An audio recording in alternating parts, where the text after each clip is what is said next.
Hi, I'm Lucy from MatildaBelle Ceramics, and the wonderful peeps at Folksy have asked me to do my life in 5.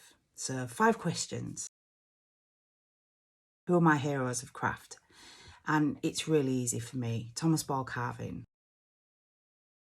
a chap based in Oxfordshire, and his work and his skill and his craftsmanship, for me, is just amazing. He's young and vibrant, and he does a lot of contemporary carving, and his favourite piece actually for me was a commission, and it's a ginkgo leaf brooch with a beetle on, and it's just exquisite. But he also does a lot of restoration work. So Gwynlyn Gibbons, he does a lot of his restoration work.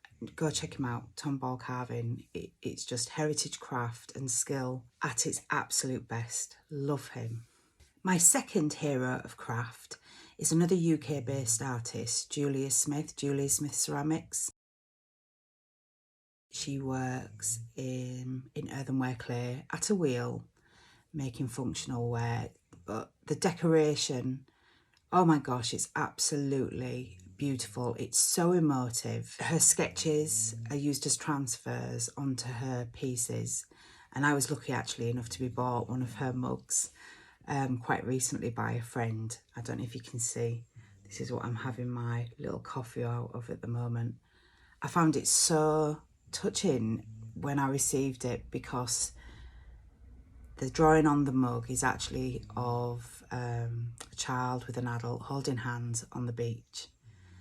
And for anybody who is familiar with my work, you know, growing up by the seaside and time with my mum, and now by the seaside and time with my daughter, it, you know, is at the heart of everything and my memories. And so this mug, you know, was not only emotive for my life now with my daughter and those wonderful memories, but also the life with my mum who's no longer with me. And so just something so simple, so functional, brings me absolute joy every day that I use it.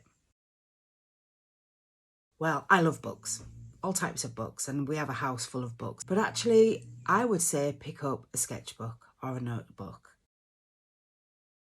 Just start jotting down, start sketching, write words, rip things out, stick it in. I don't know what I'd do without my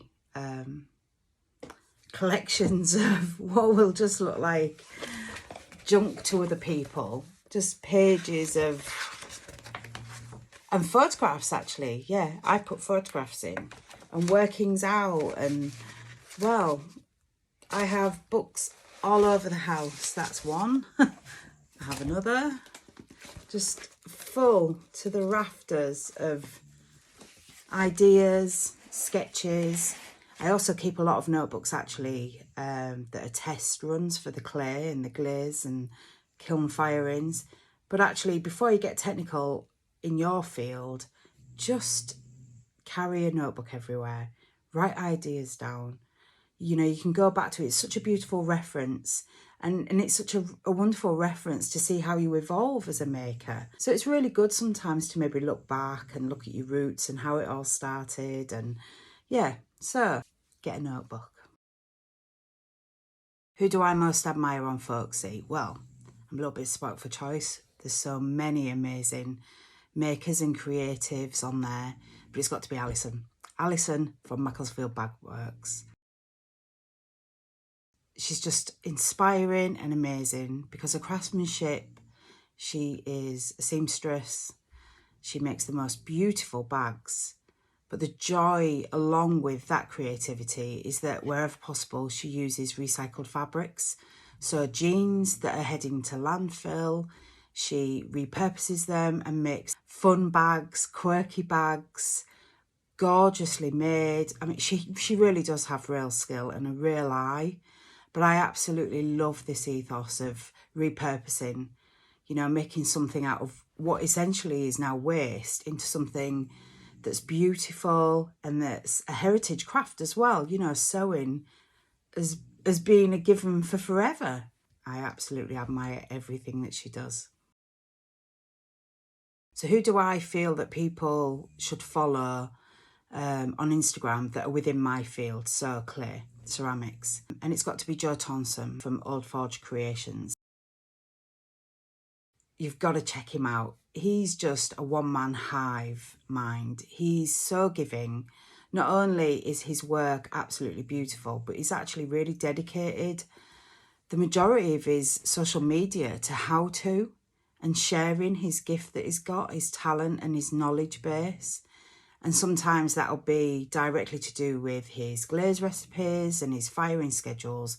But actually a lot of it is day-to-day running of a business. So costings, prices. I've watched him for a few years now, and I've watched him really grow as a maker, but really succeed actually at being a force to reckon with as a where to go. He's so generous, and I really love that. I love makers that are generous with their gift. So yeah, definitely someone to check out, and you won't be sorry. He's brilliant.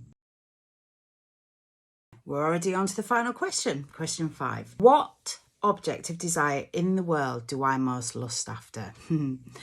I think the list could be beyond endless. There's so many makers, so many different fields that I love. I particularly love glass sculpture. Carving's obviously my big thing. But actually, if I was brutally honest, the maker that I'm going to choose, who I most lust after their work, is Smallwood. And again, she's UK based. I think she's based over in Lancashire way. And she sells on Folksy, and she is a potter, and she makes the most beautiful inkwell bottles in stoneware. But the glazes are just divine, and they are going to be one of a little treat to myself this year, because they're just perfect. And actually, I think I would get as much joy out of looking at one of Kate Smallwood's pieces than I would a piece that I would have spent thousands and thousands of pounds on. You know, it is an absolute object of beauty in its simplicity. It's just perfect. So yeah, I'm sticking UK based, and I'll look at the rest of the world, but Kate Smallwood for me. So that's me in 5. Bye.